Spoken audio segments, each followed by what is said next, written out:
Hello students, once again welcome back to the YouTube channel Computer World. I hope you all are fine today.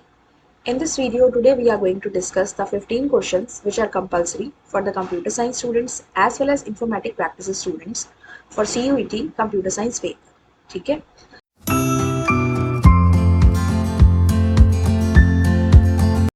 And here we are having in this paper we are having total 85 questions जिसमें से आज हम discuss करने वाले हैं first 15 questions जो कि compulsory है. पेपर में स्टूडेंट्स आपके पास सेक्शंस इस तरह से रहते हैं A, B1 and B2.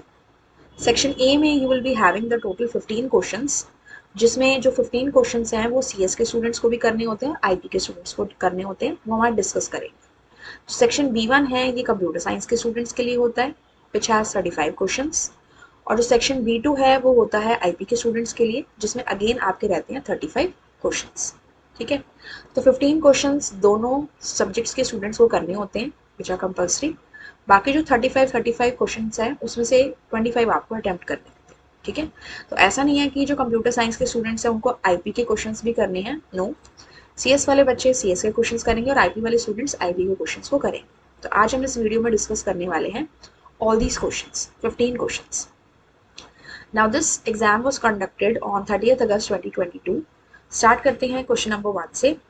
Question number 1 says considering the given statement in Python print hello world, तो what type of error will be generated? Now students as you can see यहाँ पे जो print का P है that is capital. ठीक है, और hello world हमने कोट्स में लिखा हुआ है तो hello world में तो कोई प्रॉब्लम नहीं है, बट print का P जो है that is capital.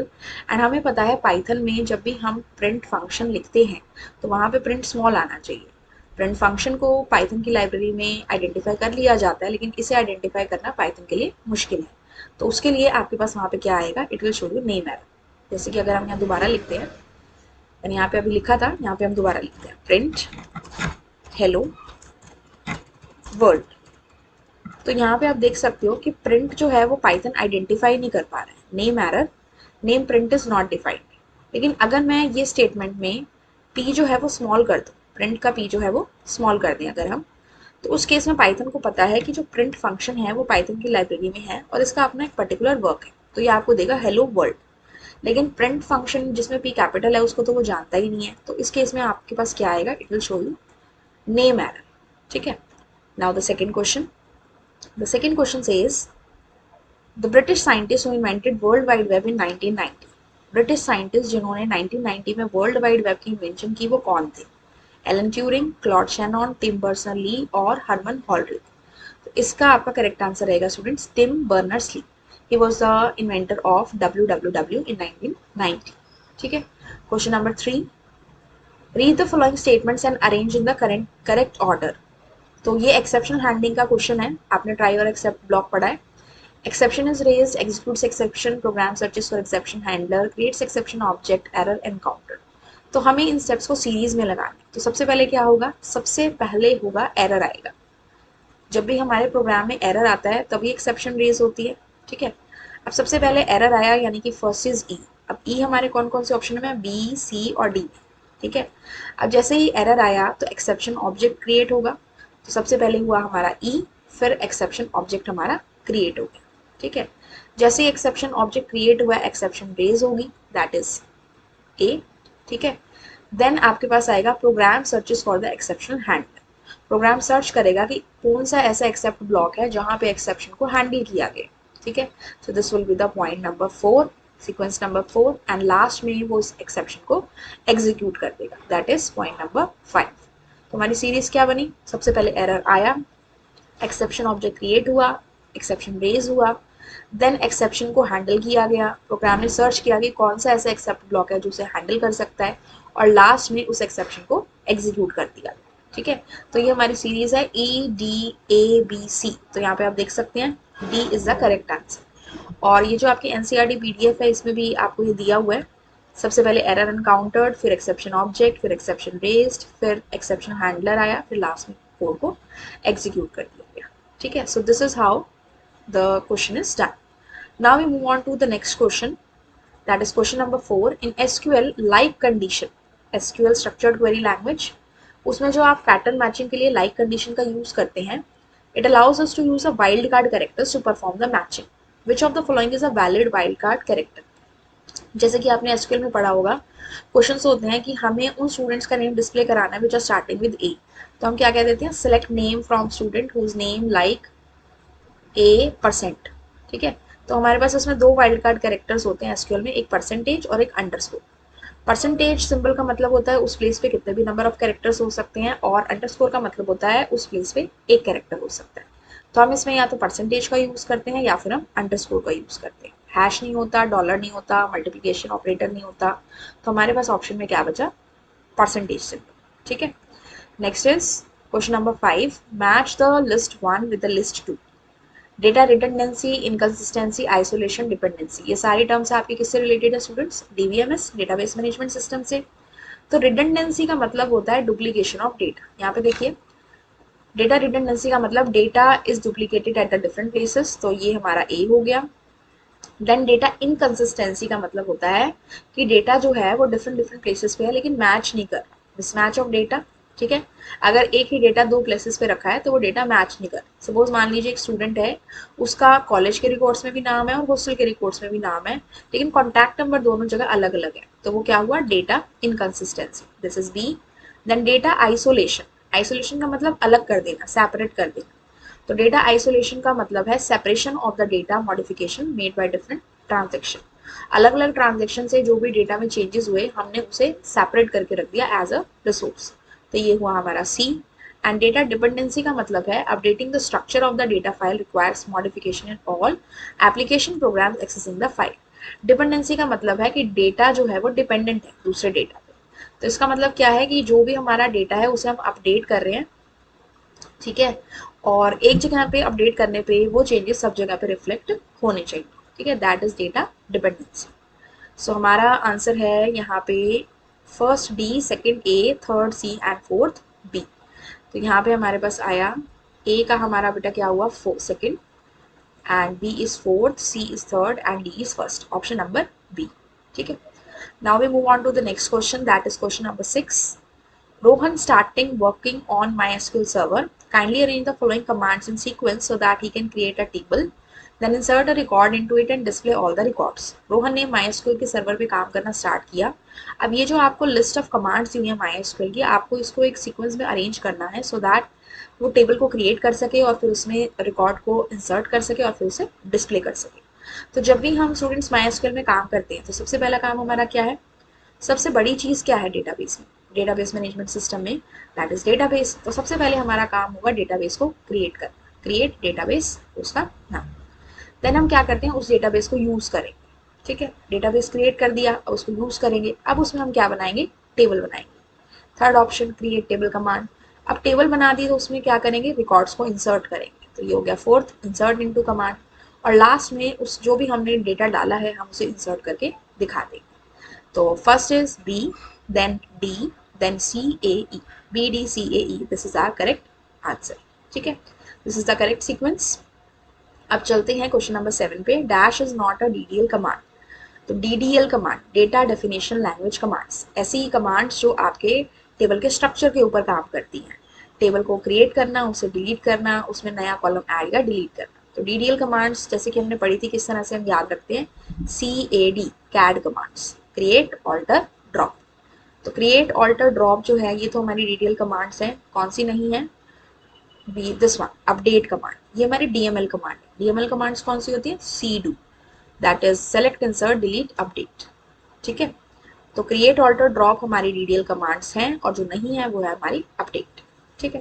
Question number 8 पे मूव ऑन करते हैं। Question number 8 says dash is known as the design of the database. Database के डिजाइन को हम क्या कहते हैं, कंस्ट्रेंट्स, की, स्कीमा और क्वेरी। डेटाबेस के डिजाइन को यानी कि उसके स्ट्रक्चर को हम क्या कहते हैं, स्कीमा। जैसे हमारी बॉडी का स्ट्रक्चर क्या होता है, स्केलेटन, तो डेटाबेस का जो डिजाइन होता है उसे हम क्या बोलते हैं, स्कीमा, ठीक है। Question number 9, Mr. Sameer wants to connect 20 systems which are present within a single book. Help him to choose the best device out of the following to achieve his purpose. Note that the data arriving on any of the lines should be sent to the intended node or receiver only. Mister Sameer को 20 systems को एक call में connect करना है, तो वो इनमें से कौन सा डिवाइस यूज़ करें ताकि जो डेटा वो जिसको भेजना चाह रहे हैं वो उसी नोड पे जाए, उसी कंप्यूटर पे या उसी वर्क स्टेशन पे जाए, क्या यूज़ करेंगे? तो बेसिकली बहुत सारे सिस्टम को आपस में कनेक्ट करने के लिए हमारे पास दो डिवाइसेस होते हैं, या तो हब होता है या फिर हमारा स्विच होता है। ठीक है, रिपीटर को हम तब यूज़ करते हैं जब हमें उसके बीच में मतलब डिस्टेंस ज़्यादा होता है और सिग्नल वीक होने लग जाते हैं, तब यूज़ करते हैं। तो इतने सारे सिस्टम्स को कनेक्ट करने के लिए हम हब और स्विच का यूज़ करते हैं। अब हब और स्विच में से क्या करें, हिंट आपको अच्छे से दिया हुआ है कि डेटा जो भी आ रहा है वो सिर्फ उसी के पास जाए जिसके लिए वो मतलब लिया गया है, जिसको भेजने के लिए दिया गया है। तो उसके लिए हमारे पास आंसर होगा स्विच, क्योंकि स्विच एक इंटेलिजेंट डिवाइस है और हब एक डम्ब डिवाइस है। हब क्या करता है कि जो भी डेटा आप उसे देंगे वो सभी सिस्टम्स को ब्रॉडकास्ट कर देगा, सबके पास जाएगा वो डेटा। लेकिन स्विच क्या करेगा, सिर्फ उसके पास जाएगा वो डेटा जिसके लिए वो भेजा गया है।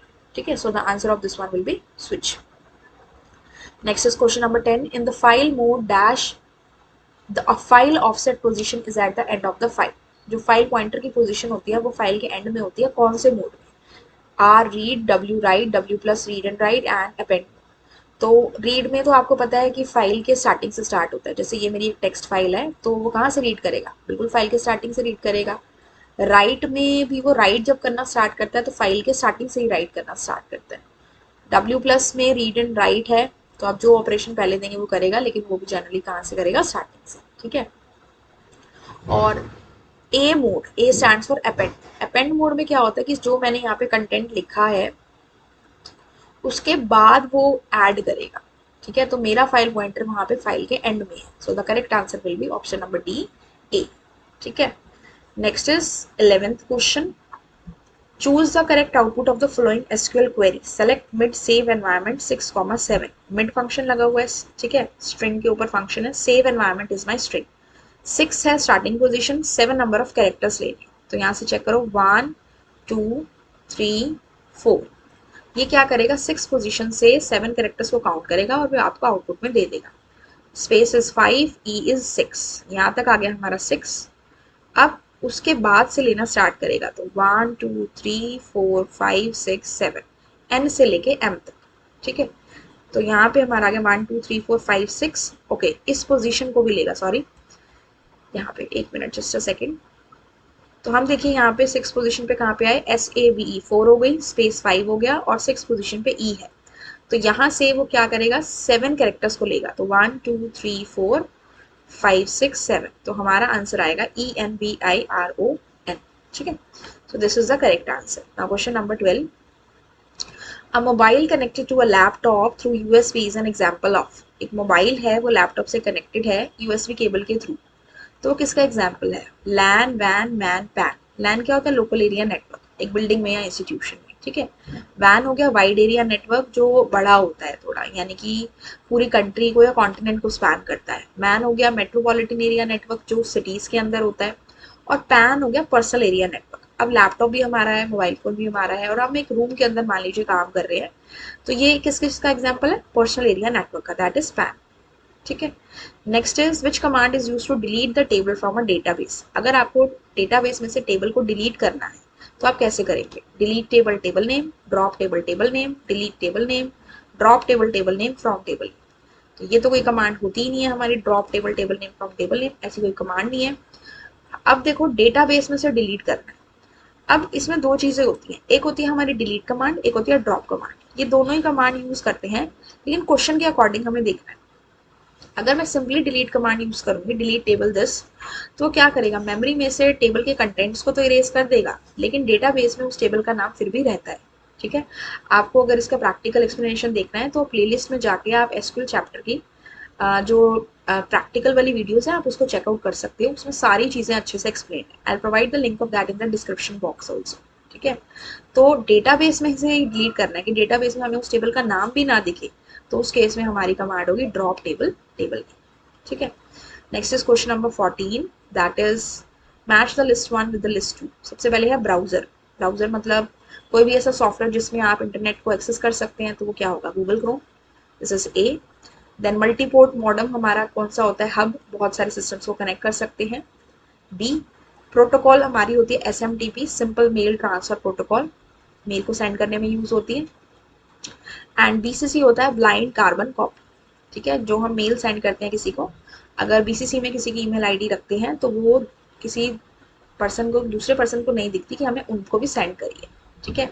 तो A is second, B is fourth and C is first and D is third. तो ऑप्शन नंबर सी बनेगा इसके अकॉर्डिंग।